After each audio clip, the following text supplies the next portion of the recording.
이제 최재형 전 감사원장도 그동안은 미담 제조기다. 까미남, 깔수록 미담만 나온다고 했는데 이것은 이제 휴먼 스토리로 정치판에서는 하나의 밑바닥은 될 수가 있지만 정치적 성장을 하는 데는 정치적 스토리가 쌓여야 하거든요. 그러려면은 좀 여권이라든가 대통령하고도 각을 세우고 뭐 이런 모습들을 보여줘야 하는데 이제 4일날 정식 출마 선언 일종의 출정식을 한다고 그러죠. 캐치프레이즈를 보니까 미래를 담다 이렇게 한 것 같아요. 그러니까 전에 윤석열 전 총장이 문재인 정권에 대한 비판적인 입장에서 주로 출정식에 그 선언문을 작성했다 한다면은 아마 최재형 전 감사원장은 그것하고 좀 차별화해서 미래 비전을 앞으로 내가 집권하면 어떻게 된 나라를 만들겠다 뭐 이런 걸 담는 것 같아요. 그렇죠. 결국은 이제 그 최재형 원장의 그 출마 선언문 한 단어로 정리하면 이제 그 윤석열과 차별화. 그러니까. 바로 이제 윤석열하고 어떻게 차별하느냐. 예. 물론 이제 장소도 다르죠. 윤 총장은 이제 윤봉길 기념관에서 했죠. 양재. 예. 근데 이번에 최재형 원장은 아마 코로나 때문에 못하죠. 온라인으로 이게 할 수밖에 없고요. 그다음에 윤 총장이 할 때는 이 대세론 국회의원들도 이게 오라가라 안 했는데도 20여 명 국회의원들도 왔잖아요. 근데 최재형 원장 그렇게 세울 수가 없죠. 이런 이제 그 장소나 형식도 다르지만 가장 중요한 거는 이제 그 내용이 좀 달라야 된다. 차별화. 그래서 이제 윤 총장이 주로 국민을 약탈하는 이런 이제 그 문재인 정권을 비판하는 주로 과거 국민을 약탈 정권 이거라면 최재형 원장은 이제 좀 그걸 나아가서 한 번 더 나아가서 미래 어떤 비전 어떻게 그 과연 경제든 외교 안보든 상당히 이번 대선은 제가 보기에 두 가지가 시대 정신인 게 민생은 당연하고요. 그 다음에 외교 안보가 중요합니다. 워낙에 그 안보가 망쳐져 있거든요. 경제라는 거는 먹고 사는 문제죠. 근데 외교나 안보는 죽고 사는 문제, 죽고 사는 문제. 따라서 이제 그 최재형 캠프에서는 민생, 그 다음에 외교 안보 이쪽으로 이렇게 포커스를 맞추지 않을까 이래 보입니다. 그래서 최재형 전 감사원장이 최근에 이재명의 기본소득에 대해서도 일종의 본인의 스타일과는 달리 맹 공격을 가하는 그런 모습을 보이더라고요. 이제 뭔가 문재인 정권이라든가 또 여당을 향해서 공격 화살을 쏘아야 정치인 최재형의 그런 뭐랄까 이미지랄까 또 국민들한테 존재감이 어필한다고 이렇게 생각을 한 것 같은데요. 특히 이제 정책 차원에서 외부 인사 영입 이런 쪽에 상당히 진척이 있는 것 같아요. 지난번에 외교안보 쪽에 천영우 한반도 미래포럼 이사장인데 이분 뭐 외교안보 수석도 있고 한반도 평화 그 교섭본부장도 했고 뭐 그런 분이시고 또 언론 미디어 정책 총괄은 김종혁 씨라고 중앙일보 편집국장 출신을 지금 영입을 한 것 같고요. 특히 경제 쪽에 이번에 한 두어 분 아주 중요하신 분을 모시는 것 같아요. 결국은 이제 이거 다 요즘 이게 좀 캠프마다 MB맨들이 좀 약간 이게 몸값이 좀 올라가는 게요. 아무래도 이게 박 대통령은 이제 그 탄핵 국면에서 임기를 못 마쳤잖아요. 그래서 이제 그 뭐 책임론도 좀 있고요.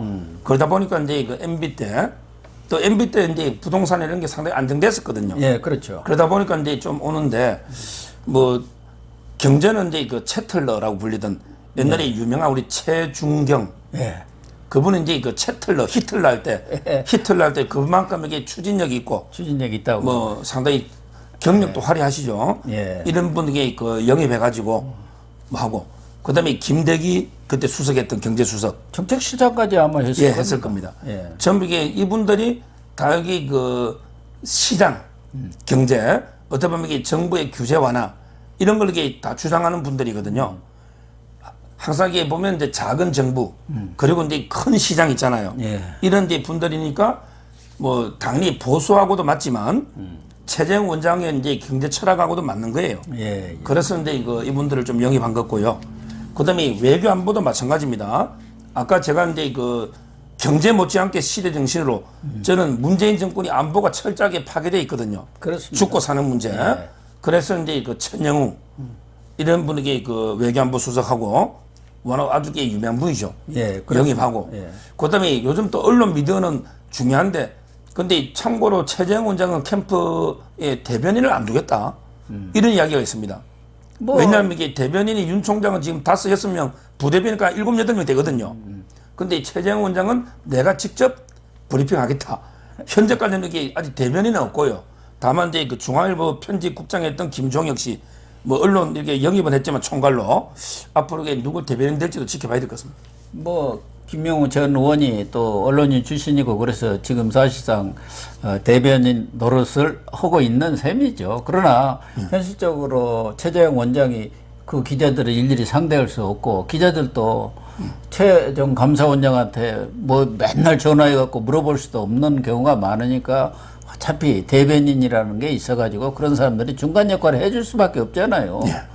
그래서 지금은 그렇게 하지만 대변인을 그러니까. 둘 수밖에 없을 겁니다. 또 아까 그 경제팀에 예. 박근혜 정부 시절에 강석훈 전 예. 경제수석 아마 마지막 경제수석이었던 것 같은데 이분도 뭐 영입을 하는 쪽으로 이렇게 얘기가 이루어진 것 같아요. 그래서 역시 말씀하신 대로 정치는 먹고 사는 문제, 백성에 이걸 해결해야 하거든요. 그런 점에서 좀 경제 쪽에 특히 괜찮은 분들을 많이 영입하고 있는 것 아닌가 이렇게 생각이 되는데 윤석열 전 총장 측에서는 아직 경제라든가 이런 쪽에 그런 영입 인사들은 아직 드러나지는 않았어요. 그러니까 좀 중량감 있는 이런 그 참모들의 영입은 지금 물밑에서 열심히 뭐 진행을 하고 있는 것 같은데 언제쯤 이제 본격적으로 이렇게 공개를 할지는 좀 지켜봐야 할 것 같습니다. 그렇습니다. 아마 근데 그 기존의 주자들보다 기존의 주자들은 이제 다 기존에 또 뭐 참모들이 다 있고요. 그렇죠. 아무래도 이제 그래서 좀 이게 그 실무 우리 경제 관료나 뭐 관료들 있잖아요. 행정 관료들 이분들이 그 아무래도 이제 윤 총장 측이나 최재형 원장 측에 많이 이게 몰려들고 있는 거는 뭐 사실인 것 같고요. 아마 윤 총장 측에도 이제 그 워낙 너무 많이 오니까 이제 오히려 선별하는 그게 이제 힘들 정도로 뭐 지금 그런 문전성시 이런 이제 상황이니까 앞으로 이게 그 뭐 아버님도 경제학 통계학 교수 아닙니까? 뭐 여러 가지 이제 본인도 경제에 식견이 있기 때문에 전문가들이 많이 올 걸로 보이고요. 최재형 원장 측에도 이제 많이 이렇게 지금 제가 알기로 이제 한 60여 분 이상 캠프만 상당히 구성이 돼 있고요. 아마 이제 캠프도 지금 여의도죠. 여의도의 그 대하 빌딩 거기에 아마 오늘 오픈 해가지고 기자들 이렇게 하고요. 기자들하고 오늘 뭐 기자대인가 뭐 이런 행사를 갖는 것 같더라고요. 그러니까 이제 거기 대변인이 지금 없는 상태에서 최 원장이 직접 다 하는 이런 거고 대신에 이제 그 윤 총장은 여의도하고 떨어진 종로에 이마 빌딩에 있잖아요. 근데 캠프가 있는데 캠프를 옮길 것 같던데요? 그러니까 본인에게 뭐 여의도 정치하고 뭐 일반 정치가 다르냐고 하지만 그렇지만 이게 여의도가 현실적으로는 또 중요하니까 뭐 캠프도 이게 앞으로 좀 변화가 있지 않을까 이렇게 보입니다.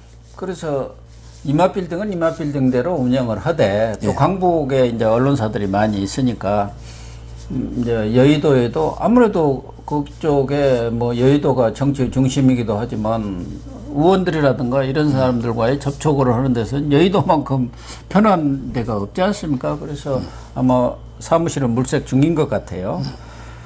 지금 최재형 전 감사원장 말고도 원희룡 제주지사가 1일 날 지금 제주지사를 사퇴하고 이 대권 도전에 이제 본격적으로 뛰어들기로 했고 2일 오늘 장성민 전 청와대 국정상황실장을 하고 DJ의 뭐 이분이야말로 본인 스스로 DJ 적통을 물려받았다는 분인데 입당을 했어요.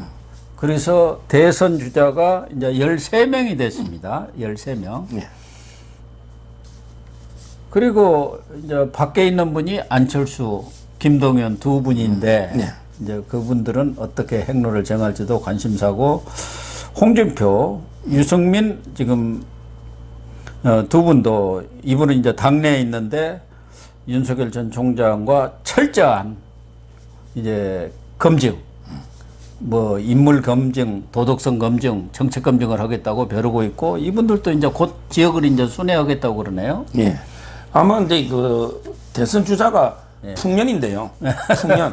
뭐 저는 이제 그 옛날에 그 뭐 한신이 말했던 우리 초안지에 다다익선인가? 다다익선 있잖아요. 그 유방이 군대. 다다익선. 저는 많으면 많을수록 이게 좋다 봅니다. 이렇게 그 후보가 열 몇 명 나오잖아요. 그러면 이제 그 또 1차 컷오프 통해서 이제 그 한 8명 추리고. 그렇겠죠. 그리고 이제 2차 또 컷오프가 한 4명 추리고. 이런 식으로 이렇게 가면 흥행이 되거든요. 그 점에서 뭐 상당히 그 많은 후보가 나오는 건 좋고요. 아마 이제 그 원희룡 지사는 제가 보기에 기존 후보 중에는 저는 상당히 가능성이 있는 걸로 다코스로 봤거든요. 최재형, 윤석열 빼고 기존 후보 중에 다코스인데 지금 제주에는 좀 정체돼 있지만 얼마든지 저는 이게 변수로 떠오를 수 있는 잠재력 있는 상당히 그 능력 있는 유능한 이게 후보고요. 그다음에 그 장성민은 제가 옛날에 종편에서 TV 볼 때 기억이 워낙 시사 탱크 정말 이렇게 그 시사 탱크 보면 강하게 이분은 이제 그 우리가 그 호남 혹장 있잖아요. 호남으로 이게 서쪽 서진 하는 데게 그 상당히 천군만마거든요.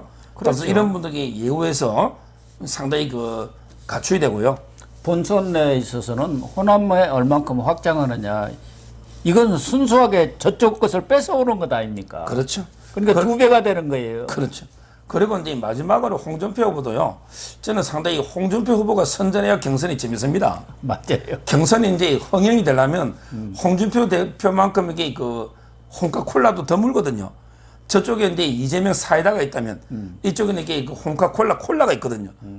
뭐 저는 이게 콜라를 사이다보다 좀 좋아하지만 근데 그 홍준표 대표가 상당히 좀 선전해주고 나름대로 갑자기 박빙의 승부가 됨으로써 경선이 좀 되게 드라마틱하게 더 이게 국민의 관심을 끄는 뭐 그래서 저는 개인적으로 이게 지지 뭐 이런 걸 떠나서 좀 이게 홍준표도 상당히 그 선전해주면 하는 이런 바람이 있습니다. 네, 그러니까 홍준표 의원하고 최재형 전 감사원장이 선전을 해줘야 윤석열 전 총장 혼자 이렇게 독주해버리면 재미가 없지 않습니까? 뭔가 어떻게 되나? 나중에 결선에 가서 혹시 뒤집히는 거 아니야? 뭐 이런 걸 좀 보여줘야 하기 때문에 두 분 다 좀 파이팅을 우리가 주문을 하도록 하시죠, 뭐. 근데 두 분 다요. 두 분 다 한 말씀만 드리면 이미지를 이게 조금씩 바꿀 필요가 있어요. 예, 맞아요. 최재형 원장은요. 이미지를 보십시오. 최재형 원장이 윤 총장하고 나이 차이가 얼마나 합니까? 나이 차이가 제가 보기에 그 4살인가? 큰 차이가 안 나요. 안 나죠. 근데 윤 총장이 좀 이게 청년처럼 막 이렇게 활기차게 뛰다니면 최재형 원장에게 너무 근엄하고 엄숙하고 좀 이게 그 진지한 와 전형적인 그 대법원장 스타일 있잖아요. 그렇죠. 판사들 진짜 근엄하고 뭐 진지하고 엄숙함 이게 뭐 하나 흐트러짐이 없잖아요. 옛날로 치면 이게 그 태계나 그 남명 조식처럼 선비 스타일이죠. 선비 스타일. 흠잡을 게 없는. 근데 정치는 좀 망가질 필요가 있습니다. 그럼요. 그래서 조금 이렇게 친근한 바닥으로 내려와야 합니다. 친근한 그 제2형 이미지 있잖아. 재행할 때 제 영어로 제 이런 이미지 변신을 좀 해야 돼요. 본인이 이게 안경도 바꿔 써보고 뭐 옷도 바꿔 입고 염색도 하고 그 전부 게 최재형의 변신은 무죄입니다. 최재형 원장이 좀 더 저는 친근하게 바닥으로 내려와야 돼요. 그래서 옛날에 치면 이게 원효 같은 이미지 있잖아. 원효. 막 시장에서 술 먹고 그냥 아무나 이게 춤추고 막 다니는 무예, 그걸 무예 거침이 없다는 거거든요. 무예. 이런 이게 그 좀 친서민으로 밑바닥으로 내려야 되는 이미지 변신이 필요하고요. 그 다음에 그 홍준표 대표는 우리 역으로 좀 더 진지해지고 근엄해지는 점잖해지고. 너무 이게 너무 까니까 지금 이게 약간 막말 이미지를 좀 해소해야 되거든요. 조금 이게 서로 이미지를 중화시키는 최재형 원장과 홍준표 대표가 그런 게 제가 했으면 하는 건의를 드립니다. 그렇습니다. 또 하나 이게 중요한 게요. 저는 12명 놓으면요. 캠프의 그 자장이 누구냐. 2인자 있잖아요. 이게 아주 중요합니다. 캠프의 자장, 책사, 정권의 2인자 이게 누구냐. 이게 아주 저는 중요하다 봐요. 왜냐하면 이게 DJ도 JP가 있었잖아요. 그렇죠. 그러면 이게 정권을 잡았고 2인자 있었고요. 다 이게 중요하거든요. 근데 그러면 이게 윤 총장이나 최재형 원장은 누구를 자장으로 모실 거냐. 킹메이커로. 아마 이제 그 최재형 원장은 김병준 위원장을 생각하는 것 같아요. 김병준 위원장 있잖아요. 예. 이분을 이렇게 영입해서 뭐 김영우는 실무 책임자고 그렇죠. 결국에 킹메이커는 그래도 전직 대표급은 돼야 되거든요. 그러면 이제 김병준 위원장을 염두에 두는 거고 윤 총장은 아마 이게 자꾸 그 김종인을 이게 만나기도 만났고 이번에 또 이게 그런 이야기가 나와요. 왜냐하면 이게 김병민이도 그 대변인도 그 김종인 퀴즈고 그리고 이제 그 윤희석 있잖아요. 그분도 있고 함경우라고 사무부총장도 김종인 때 있었잖아요. 근데 저는 윤 총장이 김종인을 킹메이커 하는 거는 좀 기운지 몰라도 조금 이게 그 김종인의 조언은 참고하되 저는 거기에 너무 얽매기보다는 좀 이게 더 미래지향적인 이런 분들에게 2인자 캠프를 모셔야지. 지금은 이석준 그분은 실무자거든요. 실무 책임자. 과연 이게 킹메이커의 윤석열의 킹메이커는 누군가? 이걸 저는 상당히 고민해서 자장을 모셔야 된다. 이 조언도 드립니다.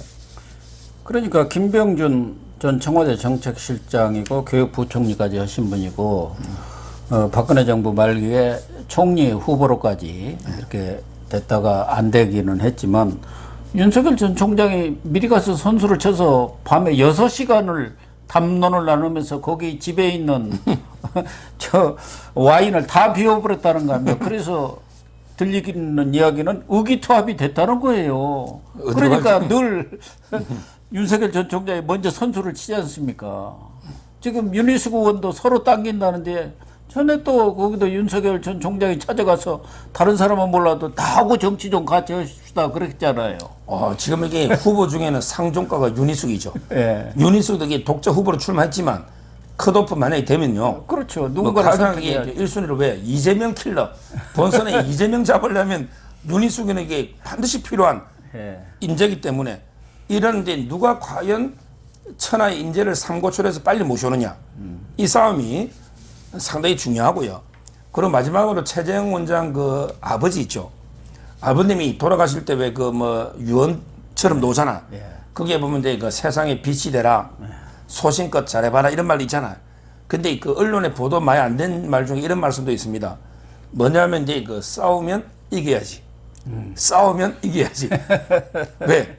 평생을 이게 그 군인의 표상으로 대한해협전투부터 살아가신 이런 게 최영섭 대령옹 아닙니까? 그러니까 안 하면 안 해도 정치를 하면 군인도 이게 싸우면 이겨야죠. 그럼요. 그럼 이게 그 정치도 싸우면 이겨야지. 이런 게 최재형 원장도 좀 이게 그 권력 의지가 강해야 돼요. 예, 정치는 이게 가장 중요한 게 권력 의지입니다. 그 황교안 대표도 이게 권력 의지 때문에 엄청나게 비판 많이 받고 지금 이게 상당히 어려운 상황에 처해 있잖아요. 저는 최재형 원장도 목숨 걸고 싸우면 이기게 됩니다. 그냥 이게 뭐 경험하러 정치 농가 아니잖아요. 예. 좀 더 이게 그 마키아벨리 한비다처럼 권모 술수도 필요하면 쓸 줄 알아야 돼요. 너무 이게 모범생 법치 샌님처럼 이래가 안 돼요. 정말 이게 그 최재형 원장도 좀 이게 저는 한비잖아. 마키아벨리 이런 게 그 권모 술수도 필요하다. 이렇게 저는 조언드립니다. 여당에서는 정세균 전 총리가 참 인품으로 보나 캐리어로 보나 모든 것이 다 갖췄는데 지지율이 안 뜨는 것 마찬가지로 참 이 국민의힘에도 안타깝게 생각하는 분이 뭐 아까 우리 서 변호사도 얘기했지만 원희룡 제주지사입니다.